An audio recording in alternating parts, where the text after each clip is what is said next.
नमस्कार दोस्तों। DD news India 1.0 में आपका बहुत बहुत स्वागत है। दोस्तों, पाकिस्तान ने बैलिस्टिक मिसाइल फतेह 1 का इस्तेमाल किया भारत के खिलाफ। भारत ने उसे गिराने में पूरी सफलता प्राप्त की। करीब करीब 26 शहरों पर कल रात को अटैक हुए हैं ड्रोन से और बाकी जो भी साधन पाकिस्तान के पास हैं। और जब भारत सिविलियन एयरपोर्ट पर अटैक कर रहा है तो पाकिस्तान अपनी राक्षसी और नीच हरकत से बाज नहीं आ रहा है और अपने सिविलियन एयरक्राफ्ट को उड़ाने की कोशिश कर रहा है उससे। वो इसलिए कि अगर भारत हमला करे तो सिविलियन एयरक्राफ्ट को डैमेज हो और दुनिया को दिखा सके कि देखो, भारत हमारे आम नागरिकों को मार रहा है। लेकिन भारत इस मामले में बहुत चूजी रहा है। अभी तक भारत ने दरअसल रोको ठोको रोको ठोको इस नीति पर चलने का अपने आप से वादा किया हुआ है। भारत अभी भी फुल फ्लैश अटैक नहीं कर रहा है, बल्कि अटैक का जवाब ही दे रहा है। अभी तक भारत ने, सच कहा जाए तो, फुल फ्लैश अटैक किया ही नहीं है, क्योंकि भारत की ग्राउंड फोर्सेज ने ना तो गुजरात में, ना पंजाब में और ना ही राजस्थान में कहीं अटैक किए हैं। नेवी के अटैक भी कराची पोर्ट तक लिमिटेड रहे हैं। लेकिन अंततः भारत ने कल रात 6 बैलिस्टिक मिसाइल दाग दी। उनकी एक मिसाइल फतेह 1 के मुकाबले जिसे मार गिराया गया, और सिरसा के पास एक उनकी मिसाइल गिरी है जिसको भारत ने, उसका मलबा गिरा तो उस मलबे की वजह से एक मकान को थोड़ा नुकसान हुआ है वहां पर।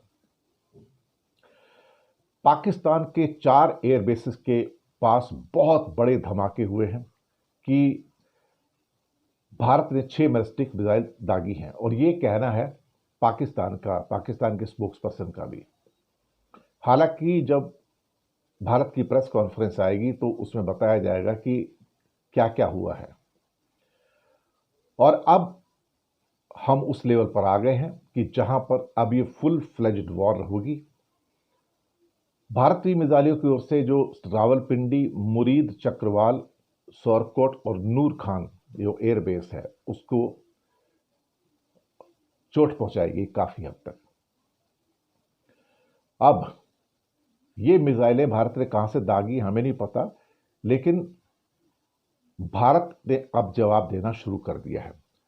पाकिस्तान ने जब अपनी खतरनाक मिसाइल फतेह 1 को दागा और भारत ने उसे गिराने में सफलता प्राप्त की, तो एक बात तो साबित हो गई है कि भारत का जो एयर डिफेंस सिस्टम है बहुत मजबूत है।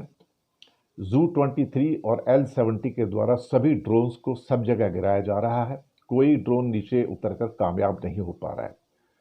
और जो उनकी बाकी मिसाइल सिस्टम्स हैं, जो फतेह 1 को भी नीचे गिरा दिया गया, इससे पता लगता है कि भारत का जो अटैक है पिन पॉइंटेड है और एयर डिफेंस सिस्टम बहुत मजबूत है। और भी कई जगह पर जो बड़े बड़े धमाके हुए हैं, झांग में रफीकी एयरबेस के पास बड़ा धमाका हुआ, पंजाब प्रांत के शेरकोट के अंदर, चकवाल जो मुरीद बेस है वहां पर भी। ये एक किस्म से कहा जाए तो अच्छी खबर है कि भारत अभी भी सेलेक्टिव है और अभी भी नागरिकों को निशाना नहीं बना रहा है। लेकिन सैन्य ठिकानों पर हमले पूरी रात धुआं। कल रात से ही अंदाजा होना शुरू हो गया था जब पाकिस्तान ने 26 स्थानों पर हमला किया कि हां, भारत अब इसका जवाब देगा और रात को बड़ा जवाब देगा। और अब शायद भारत के ऊपर जो कहा गया कि पाकिस्तान की ओर से कहा गया, भारत ने अभी तक कुछ नहीं कहा है, कि 6 बैलिस्टिक मिसाइल दागी हैं। अगर है तो ये अच्छी बात है कि भारत ने अब इस हमले को एक नया लेवल देना शुरू कर दिया है।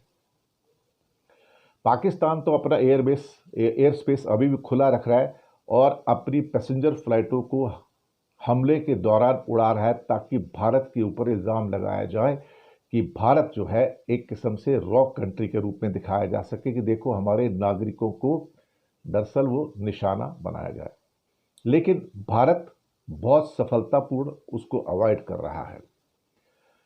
अब सैकड़ों ड्रोन्स जो पाकिस्तान ने छोड़े हैं और उसमें बहुत सारे जो हैं वो आपके टर्की के बने हुए हैं, तो टर्की ने सफलतापूर्वक इस बात को शो कर दिया है कि वो पूरी तरह से पाकिस्तान के साथ है। कोई बात नहीं, हर चीज़ के कॉन्सिक्वेंसेस होते हैं।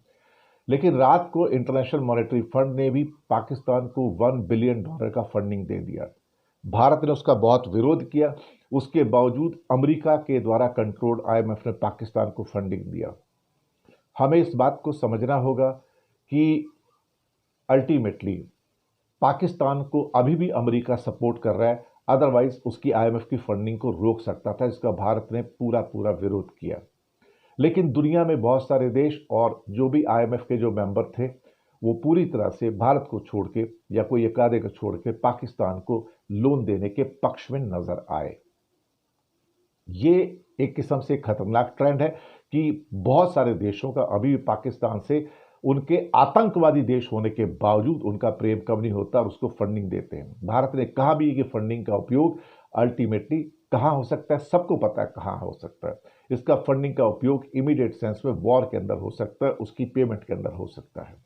लेकिन हमें एक बात को समझना होगा कि पाकिस्तान के सपोर्टर्स हैं, लेकिन भारत ने अपनी शक्ति के द्वारा इस बात का प्रदर्शन किया है और धीरे धीरे बहुत सारे देश जो अभी तक पाकिस्तान का साथ देते आए हैं वो भारत का साथ देने के लिए मजबूर हो जाना पड़ेगा।